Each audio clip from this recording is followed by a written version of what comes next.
Hi, I'm Governor Matt Meyer, and welcome to Matt Chats. On this podcast, we're talking with change makers. So join me as we sit down with the people who are making a difference and hear how they're working together to lead our way to a better Delaware. Hi, I'm Governor Matt Meyer. Welcome to Matt Chats. What an exciting day. We have a new Department of Veterans Affairs, a new Secretary General Karen Berry, retired general. An incredible person who we're talking to today, a true servant, a Delaware hero, decades of experience as a teacher, a math teacher, I should add. She is the first woman in Delaware history to ever command a brigade in Delaware National Guard history, and the first one-star general, female one-star general in Delaware National Guard history, and now the first Secretary of Veterans Affairs in Delaware State history. Welcome, Secretary Berry. Thank you, sir.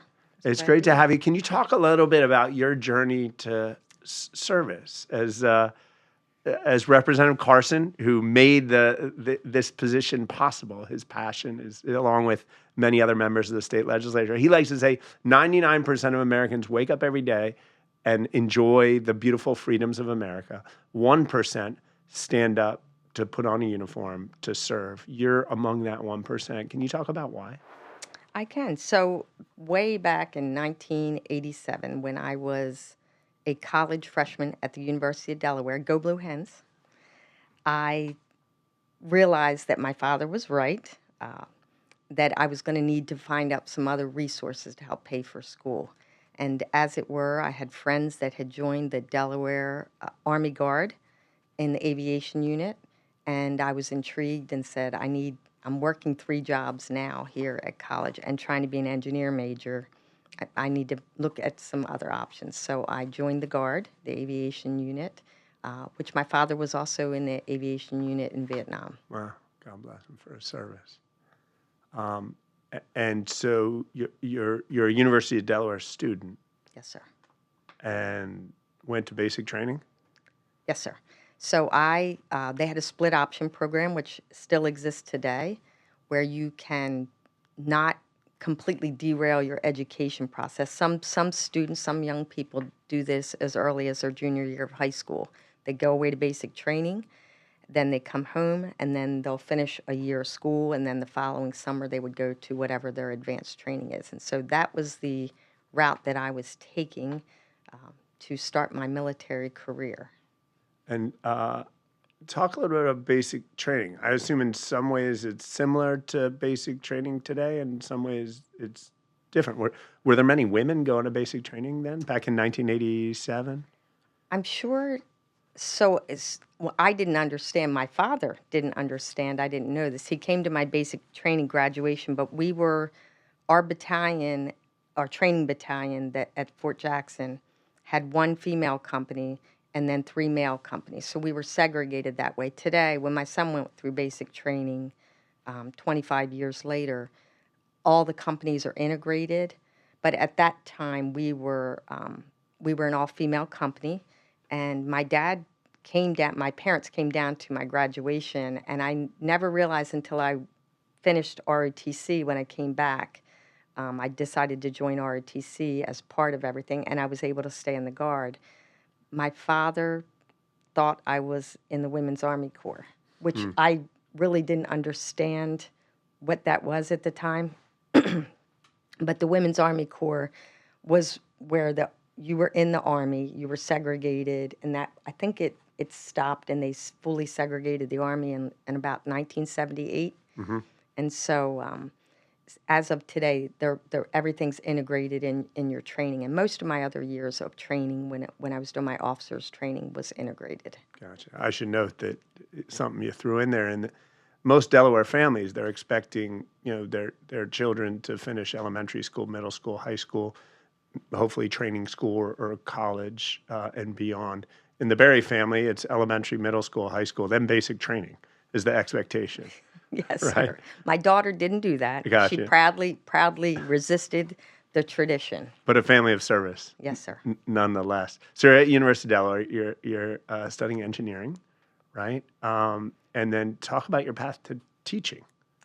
So my husband and I met at the University of Delaware ROTC, and his goal was to be a state trooper. And so I had switched my junior year to agricultural engineering. And I thought, well, we're going to want to move to southern Delaware.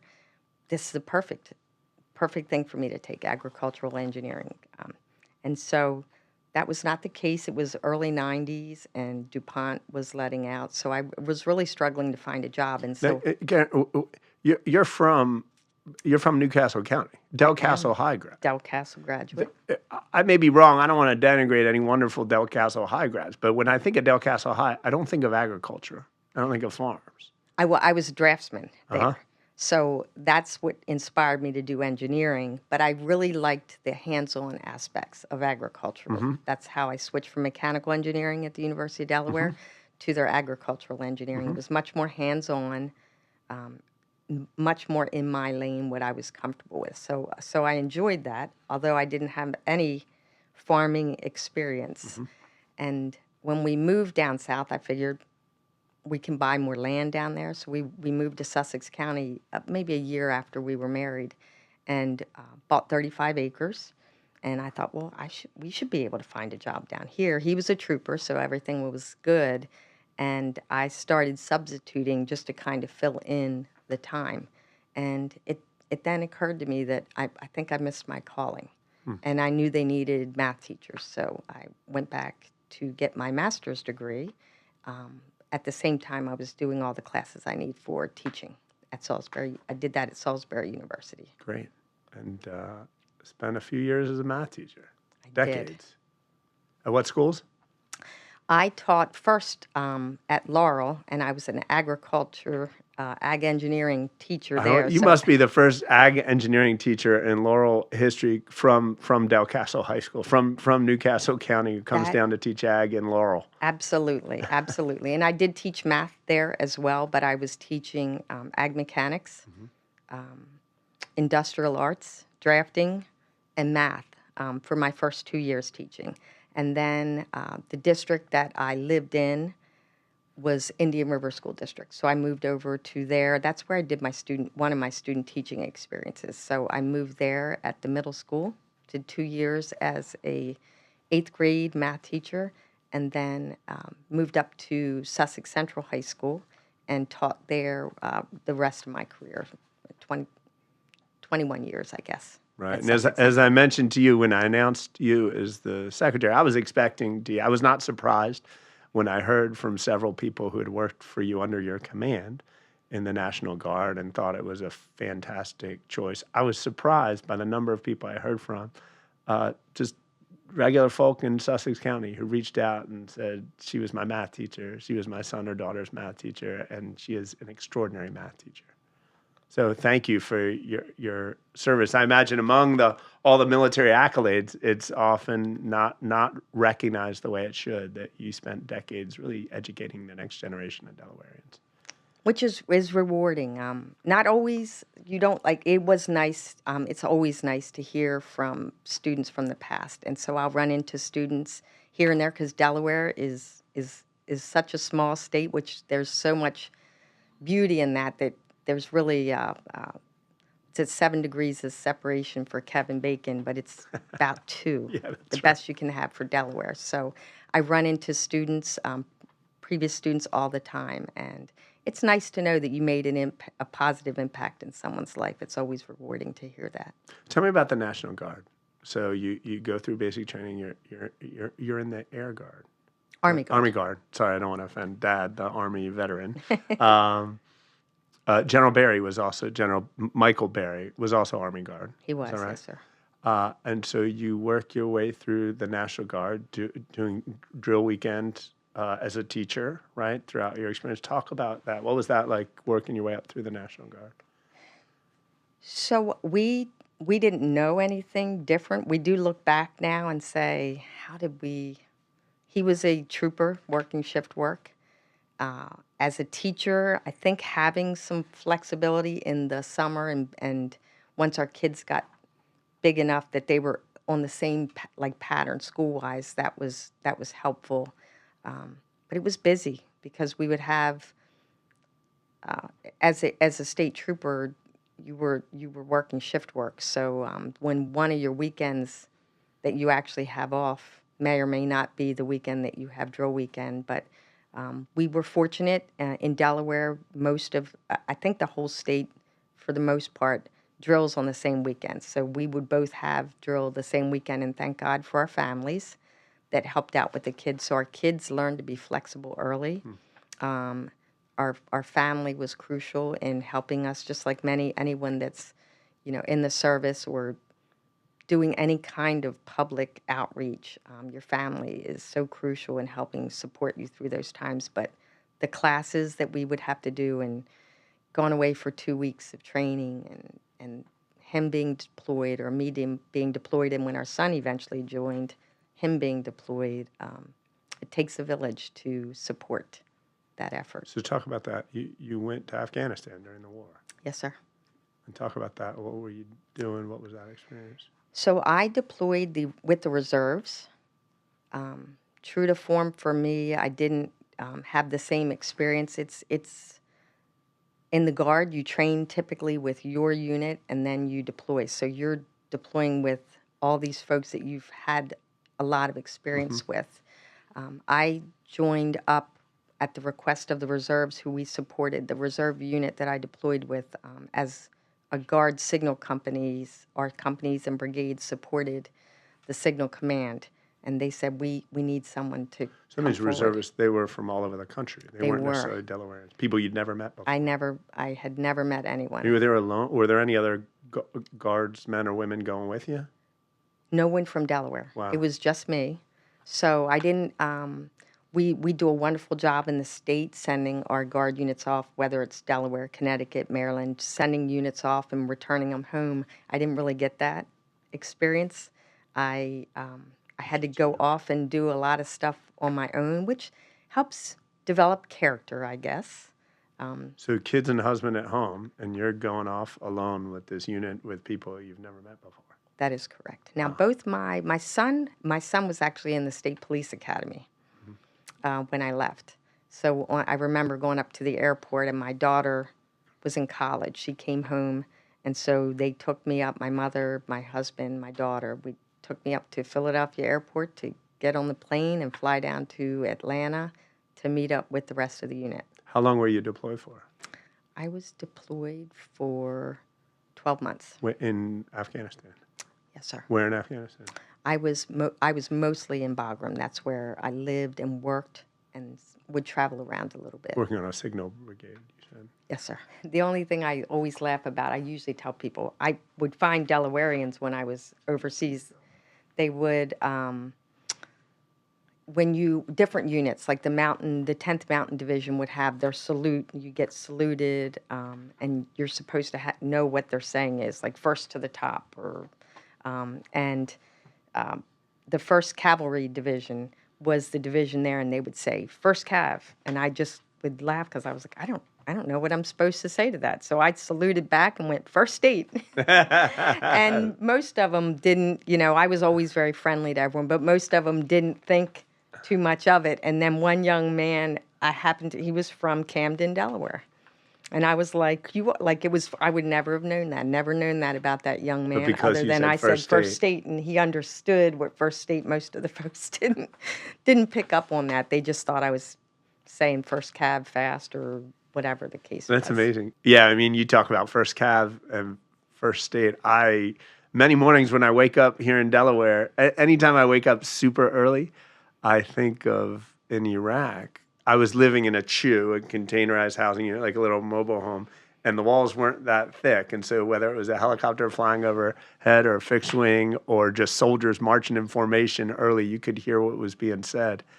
And the 2nd Brigade Combat Team, 3rd Infantry Division, who ran the base I was on, their motto was "Send me."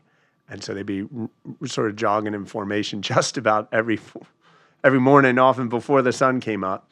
And just, the commander would be yelling out, when there's some problem, who are we going to send? And everybody would yell in unison, "Send me." When Americans are not safe, who are we going to send? And they say, "Send me." And so I spent a lot of days waking up thinking about how do we create that same "send me" culture here, and whether it's the First Cav or the First State, how do we create that send me culture for everyone? And what you're doing and your leadership is part of that. Talk about veterans here. There are about 72,000 veterans in Delaware. Not all of them, but many of them struggling for basic housing, health care, some to make a living, struggling sometimes to get disability benefits that they're entitled to. Talk a little bit about how you think we can be doing better here in Delaware.